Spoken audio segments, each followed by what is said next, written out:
Coming up now on Animal Outtakes. Now, the best way to watch these birds is to bring your binoculars. Right. We're going to do some birding. It's a hobby that almost anyone can do. He has a very interesting snout. We'll meet this little lizard who comes with a massive name, all because of what is on the top of his head. Tortoise this big, when it's warm, can easily go through about 2 heads of romaine lettuce in the course of a day. Okay. And while they might be strictly vegetarian, can a sulcata tortoise make a good pet?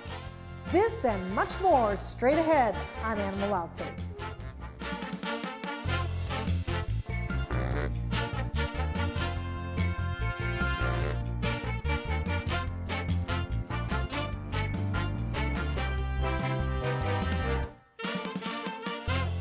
Hello and welcome to Animal Outtakes. I'm Marcia Panucci and this is my trusted co-host Zeus. It's a hobby that's quite popular and it allows you to enjoy nature, and there isn't much equipment needed. Bird watching. Yes, you can do it during the day or at night. You really don't even have to leave your house. And like any good hobby with birding, you're always learning something new.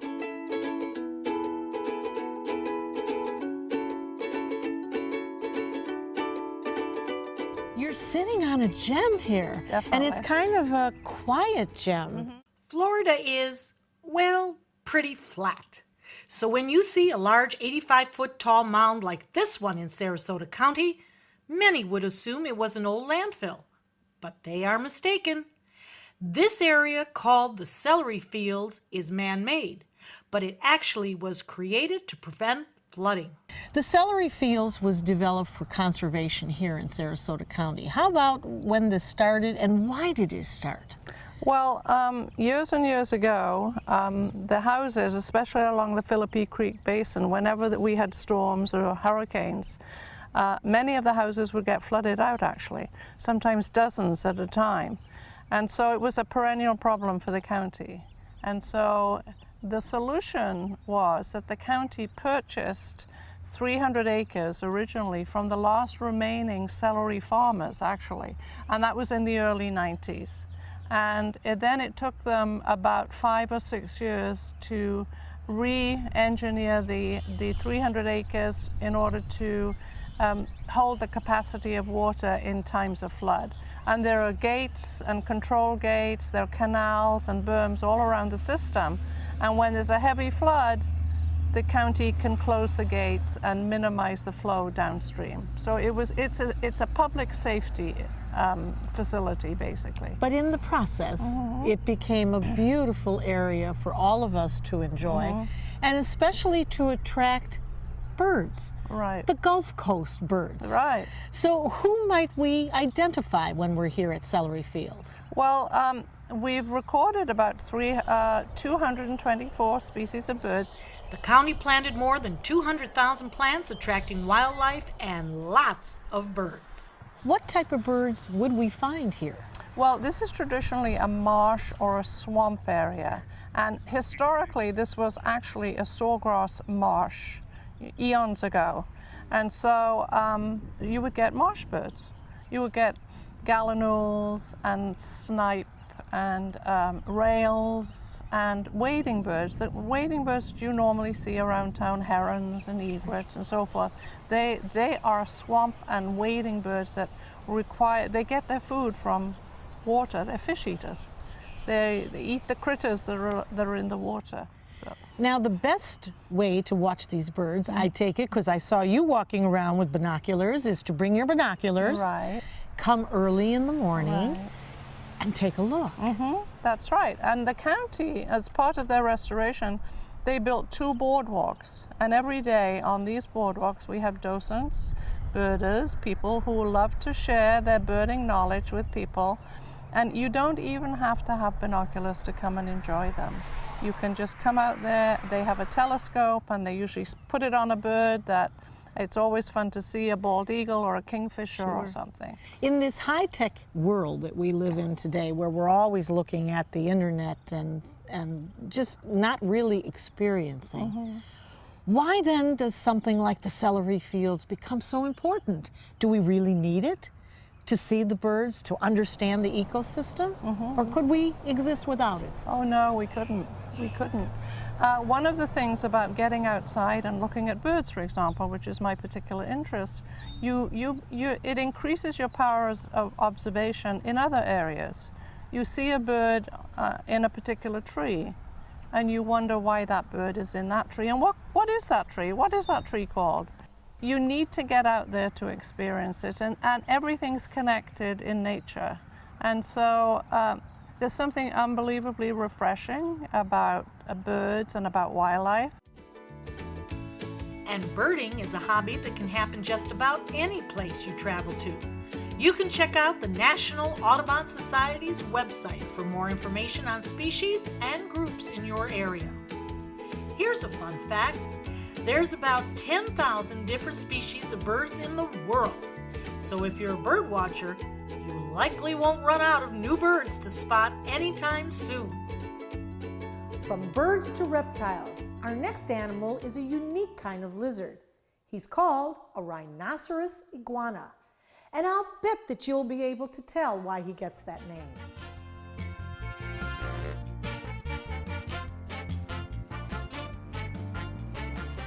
Troy, Yes. you have got a fruit here, and he's called a rhinoceros iguana. Yes, ma'am. And he's looking at me, Yep. and I can't tell if he's in love or he's unhappy. You know, it's his first time away from the facility. He's 2 years old. Yes, this is the rhinoceros iguana, known as the Goliath dragon. Don't ask me why. But you know what's very interesting? He's got a leash. Yep. What do you do? Take him for a walk? And a little harness. It's his first time away, and if he got down, we wouldn't want him. They're a very rare animal. You know, they're the most common in the pet trade, but not a lot of people have them. And I wouldn't want him to get up in a tree and get stuck out here, and we'd have a nightmare. This way, he's got a little leash. If he jumps down, he can't get too far. And they're fast. They are fast. He has a very interesting snout. Yes. Can you tell us about that? Yes, these little horns on the top of his head is how he gets his name, the rhinoceros iguana. See, he's going to show you inside his mouth too. There, it's real blue. These are little bony structures that look like a little rhino. Yes. And they sit there, and they're real hard. And as they get bigger, that's how they get their nickname, the rhino iguana. I see. And he's got that rounded snout. Sure does. Yep. They're pretty much terrestrial. They're not an arboreal species. They spend a lot of time on the ground. They're actually very, very tolerant of other animals and people on their native land. People feed them. So there's a little spot on the top of the head here. It's almost like considered a third eye. So their brain detects stuff coming over their head. Did you see how that works? Oh, I saw that. And that's a defensive mechanism for predators. So like if a bird flies over or something comes over top of his head, he can see it. And so what he's trying to say is, I'm going to open my mouth and kill you if you grab me. He's just doing it out of fear. But he's doing really well for his first time away. At the house, he's very, very comfortable at the house. So he sits with everybody. Even my mother comes over and tickles him, and he stands there. Everybody loves him. Good for Mom. His name is Oogie Boogie. Oogie Boogie. Now, he's not exactly the prettiest. Yeah, I mean... Does he suffer from not being gorgeous and handsome? No, what I can do is I can turn to the side here. He's in a shed right now. So let me spin this way.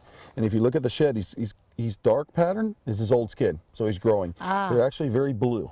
They have a very blue tint. That gets to be very pretty. Right in here. Yep, That's his very, whole very body pretty. gets blue, and as inside of his mouth is blue too. So as they go into their breeding season and stuff, they get real blue and really gorgeous, real cobalt dark blue. Now, what does his diet consist of? They're omnivorous, so they're opportunistic. They eat a lot of vegetation, crickets, bugs, fish, anything that they can grab a hold of. I mix the diet up. We use a zoological diet.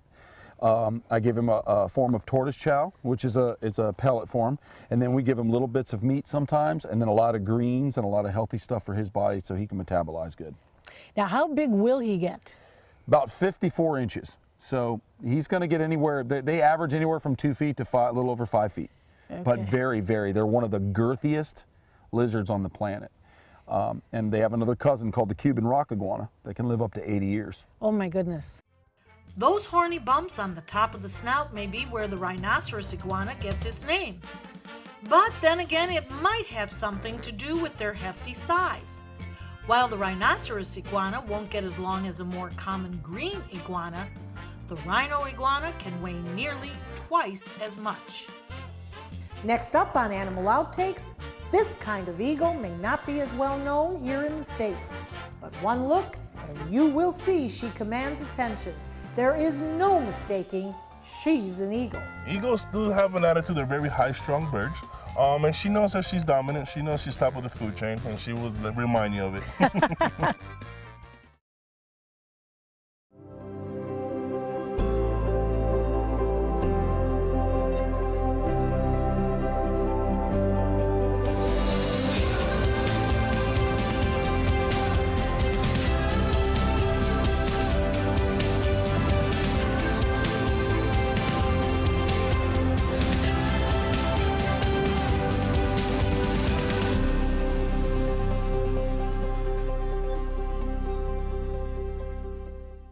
For thousands of years, we've been humans' best friend. You've been through a lot, and we've been right there with you. A dog is part of the family, a confidant, and a friend who always knows how to get into your heart. So what happens to our beloved companions when we can no longer care for them? This is why we've created Dante's Den, an innovative, state-of-the-art facility that will provide care for up to 100 dogs. Dante's Den is a community for joyful dogs. Millions of Americans face uncertainty when planning for the future of beloved pets who may well outlive them. Dante's Den is a charitable organization, so in whatever capacity you can, please lend your support so that we may continue this most wonderful work. Dante and I would like to thank you for watching and for also opening up your hearts to our wonderful community of joyful dogs. Learn about the many ways you could become involved by visiting dantesden.org. The crested caracara is listed in Florida as threatened. Their numbers have declined due to many factors, including illegal hunting. Help support efforts to eliminate the threat of illegal hunting, not just for birds of prey such as the caracara, but for all wildlife. Always alert authorities if you see people hunting illegally, or if you see wildlife parts, such as feathers, being sold illegally.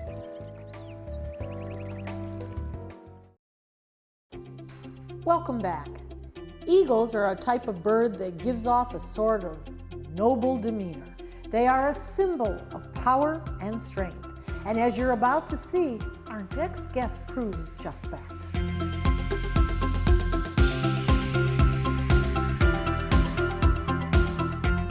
Louis, it is rare that we can get up close to an eagle. And this is an eagle. That's what they say. That's what they say. But this is not an American eagle that we're used to seeing. No, it's not. This is a tawny eagle, and they're native to Africa. I would imagine the tawny is because of her coloring. Exactly. It's a beautiful coloring. She certainly does. And very, very regal, but a little spicy here with us, huh? Yeah. Eagles do have an attitude. They're very high-strung birds. And she knows that she's dominant. She knows she's top of the food chain, and she will remind you of it. The eyes. We have seen some gorgeous eyes on the owls that you have brought to us. These are very human-like. Yes, and they're very powerful. They could see from very, very far away. Their main sense is their eyes, and they could see very, very far and home in on whatever prey they're trying to find. Is this bird protected? It's not a protected species. It's not native. It's not an endangered species. There is abundance of them in Africa. There are. But they're rather rare here, wouldn't you say? Yes, we're very far from Africa, so you don't find them a lot over here unless they're in captivity. Sure. Now, what does she usually have as her diet? Well, her diet varies. She will eat rats, she'll eat quail, she'll eat rabbits. Depending on her weight, she has a very diverse diet. Now, in the wild, it's a little different. In the wild, they do hunt small mammals, and also they have a very cool trick to eat sometimes. When there's a carcass in the wild, and vultures are picking at the carcass, these little guys here will fly right behind the vulture, very quietly and slowly, and bark at them. And when they scare the vulture will throw up all his food because it's too heavy to fly, and then she gets a free meal and she had work for. Well, I would say that's very ingenious. Oh, yeah. Yes. What is the life expectancy in captivity? In captivity, they've been roughly around 40 to 50 years. They could live for a very long time if properly taken care of. You know, we talk about in captivity versus in the wild, and a lot of our audience doesn't always understand, why do we keep some of these birds in captivity? Why do we nurture them? Why do we protect them? In my personal opinion is, not everybody's going to be able to go travel to see one of these animals. They do bring a lot of positive in educating us how different animals work. Some people think they see one animal and they're like, that's the way the whole species of the whole animal is. And they're all varied, just like us humans from different parts of the world, different animals from different parts of the world. They do vary, and it brings more education to in your face. Some people could learn about things reading, and other people have to see it physically to be able to understand how it works. And I think if properly taken care of, an animal in captivity, it's not a bad thing. With some of the animals, it's the best conservation. Sometimes we cannot have them in the wild, but we've been known to bring animals in captivities, get their populations healthy enough to return them back to the wild. And it helps a lot with the problems that we have in the world for extinct species. When you feel that you'll get her trust, how will she tell you, I do trust you, Dad, I really do? The way that I feel her trust is when she allows me to be around her and she's not defensive. She'll be like, okay, just another day, we're just gonna hang out here today.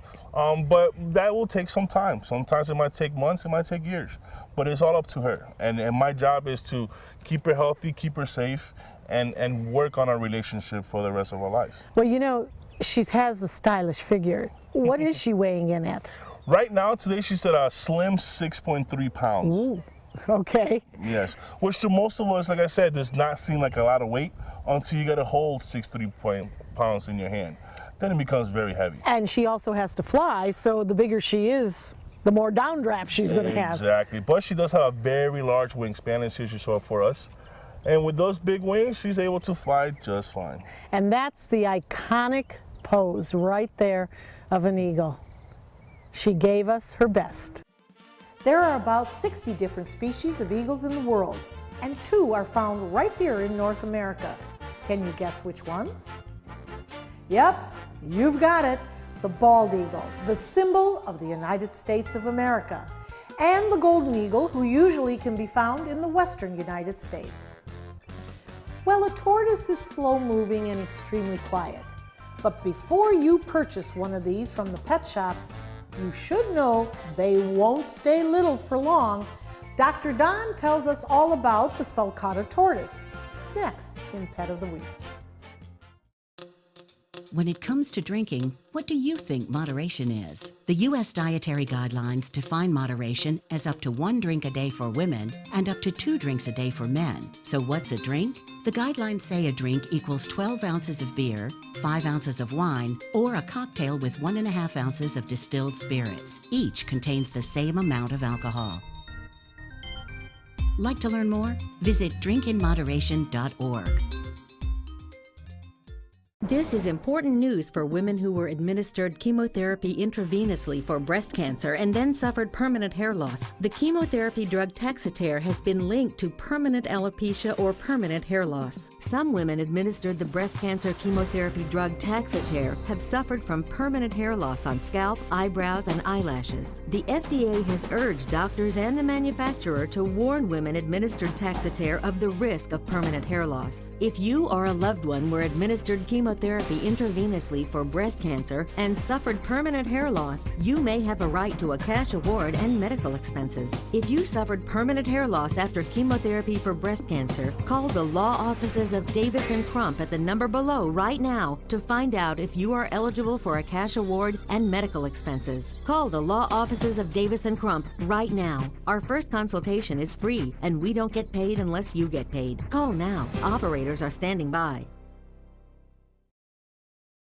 It is the largest species of land tortoise in the world. An adult sulcata can weigh about 200 pounds.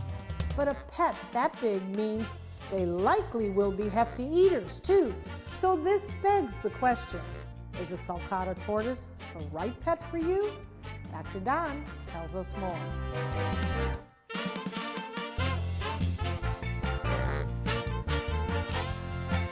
Dr. Don, we love turtles, and this is a sulcata. It's a tortoise, all right. Okay. Sulcata, or an African spur-thighed tortoise. And it's one that's not, tortoises are the land turtles. They have like elephantine feet. They're not the aquatic turtles that swim in aquariums and ponds. That's another show, okay? Total different care. And they range in size. This is about a 2-year-old to 3-year-old girl, that was known or give up, and you see the pyramiding of the scutes. Each of these are called a scute. They should have kind of a dome shape. So the kids probably fed an inappropriate diet, a little too much protein, etc. These are ones that are true a vegetarian kind of thing. They love like the greens, the mixed greens, etc. Occasional vitamins, that kind of thing. They're meant really to be outdoors. And if you have a tortoise, if you live in the South, if you live in Florida, if you live in Texas, Alabama, desert Southwest, you can have this tortoise. They're great. They're like Africa's version of a gopher tortoise. They can get over 100 pounds. I've seen them like 200 pounds, and they can live about 200 years, so it's going to be a generational pet. But it's not going to be something you can take care of in an apartment in New York. Most of these guys I wind up getting for free all the time. Hey, I can't take care of my 100-pound tortoise. I'm moving. I just got stationed somewhere else. I got married, divorced, whatever. Or my tortoise keeps escaping. They can like break through a chain link fence. I remember when I was a child, my tortoise was in my bathtub until my mother got a hold of that tortoise and out to the backyard it went. You mentioned something very interesting about the domes on the shell and of the discoloration. And why do you feel that that happened? Inappropriate diet. Inappropriate levels of calcium, phosphorus, vitamin D3, and it won't affect, it'll be cosmetic. But if the kid's okay and lives outside year-round now, and the weight is fine, they should feel heavy when you pick up a tortoise. They should feel, imagine them like half full of water. And once again, when you're done playing with your tortoise, you wash your hands. 5% salmonella rate, nothing compared to a snake. But once again, not for everybody, not for people that are super immunosuppressed, immunocompromised, and do your research, find out if you can have one of these guys, and if you can meet their needs. And if you can't, don't get them. Tortoise this big, when it's warm, can easily go through about 2 heads of romaine lettuce in the course of a day. Okay. So make friends with your green grocer. That sounds great. By the way, the waste at produce markets is phenomenal. They'll also eat like tomatoes with thumbprints in them, and bananas that are quote too ripe. Banana that's yellow with brown spots. That's the right banana. People don't want to buy them like that. If you had a pile of banana meat and banana skins, they'd eat the banana skins first, then eat the banana meat. They're marvelous animals. These guys would love it. Absolutely love it. They'll eat apples, you name it. They're just produce eating machines. Well, Raquel, you just lived up to your name. Just a gorgeous girl. As Dr. Don would stress, do your research before you become the parent to any animal. Make sure you are the right fit for each other. Next up, some of your questions are answered in Ask the Vet.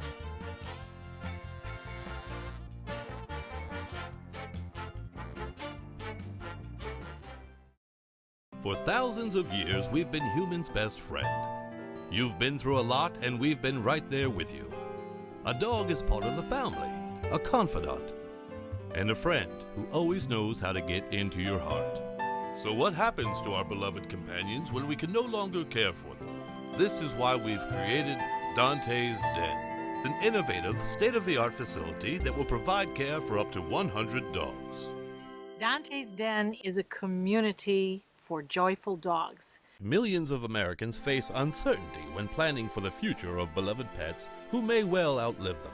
Dante's Den is a charitable organization, so in whatever capacity you can, please lend your support so that we may continue this most wonderful work. Dante and I would like to thank you for watching and for also opening up your hearts to our wonderful community of joyful dogs.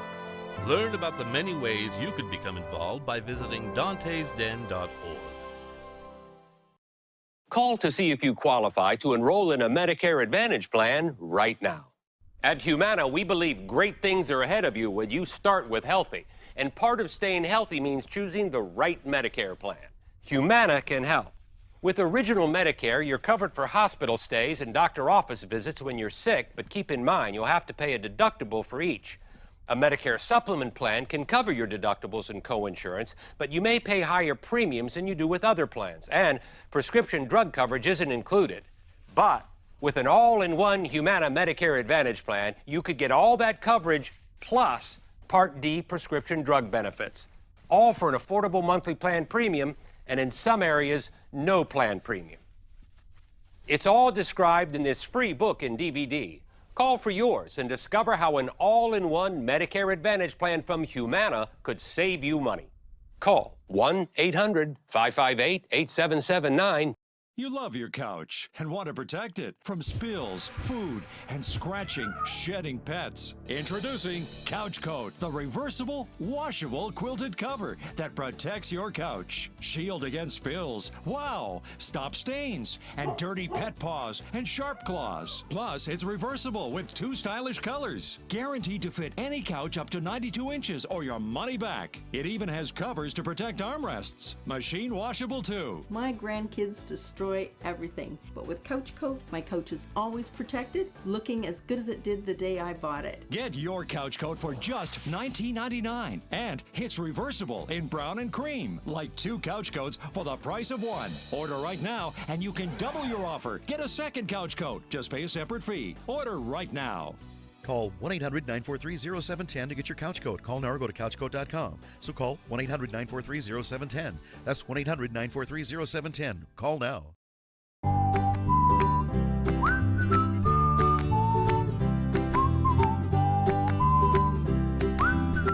Some of the most common foods found in our refrigerators can mean trouble for our pets if they eat them. Some of the most troublesome include chocolate, ribs, onions, and grapes. Well, grapes and raisins can both be toxic to dogs and cats. Now, some dogs like grapes and they will go for them, and some dogs do not. We don't really know exactly what is toxic in the grape, if it's the skin, if it's the seeds, if it's the fruit inside, and nor do we know exactly how much they have to consume. It seems to be some variability to that. Some dogs can eat a few grapes and have no problems, and other dogs can eat a few grapes and can cause some kidney disease. If they were to consume a grape, if you were to drop one and they consumed it, definitely call your vet and let them know. For a single grape, your vet may have you keep an eye out for signs of gastrointestinal distress, a change in water consumption, or loss of appetite. But all that changes when more grapes are eaten. If they were to consume a large amount of grapes, I would say then call your vet and plan on taking them in. Great advice from the doc as usual. We hope you've had fun and learned a thing or two along the way. Zeus and I will be back here again next week with even more animals and some wild adventures.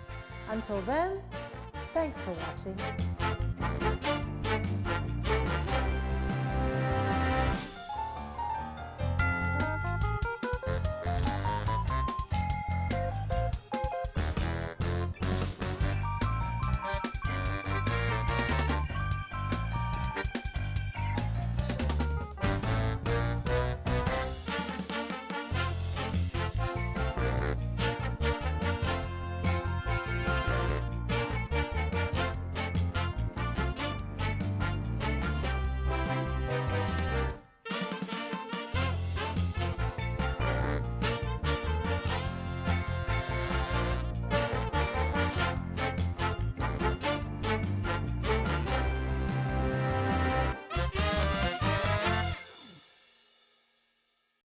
Credit card debt can ruin your life.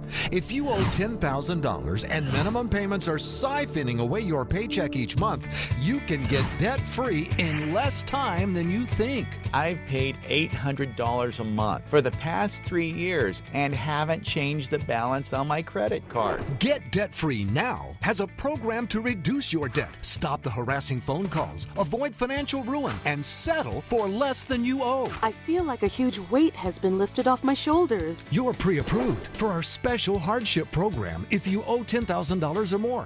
Upon payment of your new lower balance, your debt will finally shrink until you are debt-free. My family no longer has 30 years of payments ahead of us at 20% interest. There's no fees until you see results. So call now, make one monthly program payment, and free up your cash. Resolve your debt. Call 800-628-1251, 800-628-1251. Check out My Suncoast Dining on mysuncoast.com, your guide to the foodie lifestyle. ABC 7's own Chef Judy serves up her favorite recipes, cooking tips and trends, dining blog, step-by-step videos, and Suncoast Restaurant Guide. You'll find it all at mysuncoast.com/dining. the ABC 7 First Alert Hurricane Guide. Download yours today. Start your day with a new Good Morning Suncoast team. Weekdays starting at 5 a.m.